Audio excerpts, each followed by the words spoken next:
যে সংগ্রামের একটা নতুন পর্যায়ের সূচনা হয়েছিল, সেই পর্যায়ের মধ্যেই বাংলাদেশের মানুষ, আপনারা সকলে, আপনাদের কর্মীরা প্রাণ বাজি রেখে লড়াই করেছিলেন বলে আজকে আমরা এখানে আসতে পেরেছি। সেই জায়গার সেই স্মৃতি, সেই পরিস্থিতির কথা বিবেচনা করলে আমাদের উপর যে দায়িত্ব, সে দায়িত্ব পালনে আমাদের চেষ্টার কোনো ঘাটতি থাকার কথা নয়, এবং আপনারা সেই চেষ্টা করছেন, আমরা সকলে মিলে সেই চেষ্টা করছি। কিন্তু সময়ের স্বল্পতার কারণে আপনারা নিশ্চয়ই লক্ষ্য করেছেন, অনেক বিষয়ে আলোচনার ক্ষেত্রে আমরা যতটা প্রত্যাশিত অগ্রগতি ততটুকু অর্জন করতে পারছি না। কিন্তু এই সপ্তাহের পরে সময়ের স্বল্পতা এমন জায়গায় গিয়ে দাঁড়াবে যে আমাদেরকে বাস্তবত খুব দ্রুততার সঙ্গে কিছু কিছু বিষয়ে সিদ্ধান্ত নিতে হবে। আমরা আশা করছি যেগুলো আপনারা বিবেচনায় রাখবেন। ইতিমধ্যে কোন কোন বিষয়ে নিষ্পত্তিহীন অবস্থায় আছে, কোন কোন বিষয়, সেগুলো আপনারা জানেন।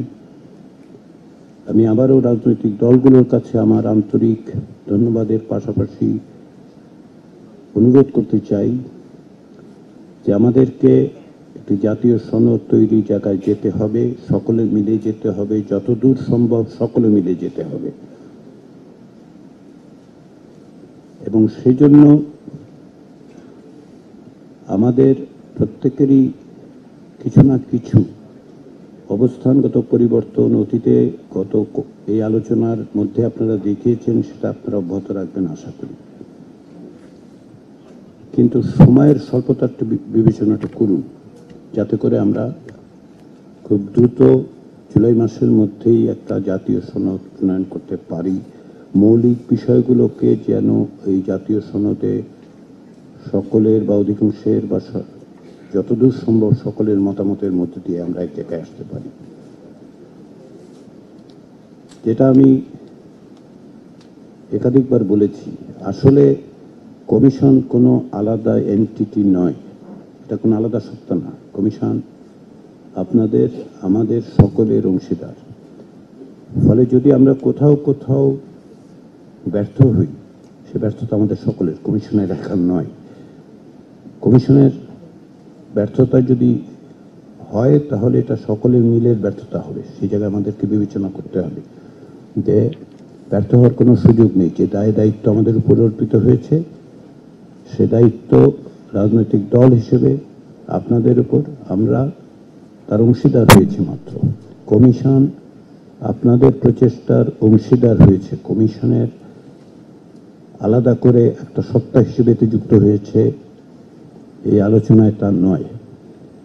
কমিশনকে নিয়োগ করার পর থেকে আমরা চেষ্টা করছি আপনাদের সঙ্গে, আপনাদের প্রচেষ্টায় আমরা সহযোগী হিসেবে যেন ভূমিকা পালন করতে পারি, সেটাই হচ্ছে আমাদের চেষ্টা।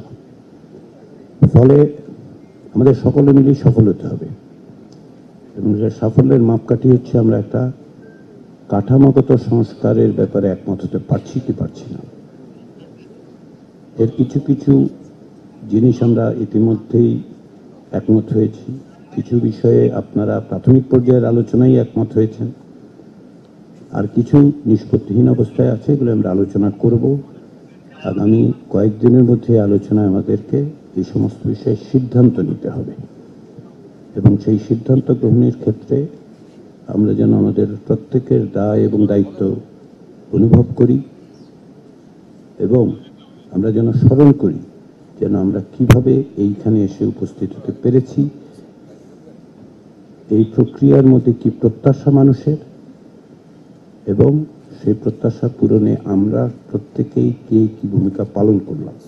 এটা আপনাদের প্রত্যেকের কাছে আমি আরেকবার স্মরণ করিয়ে দিয়ে অনুরোধ করি আমি আমার বক্তব্য শেষ করছি।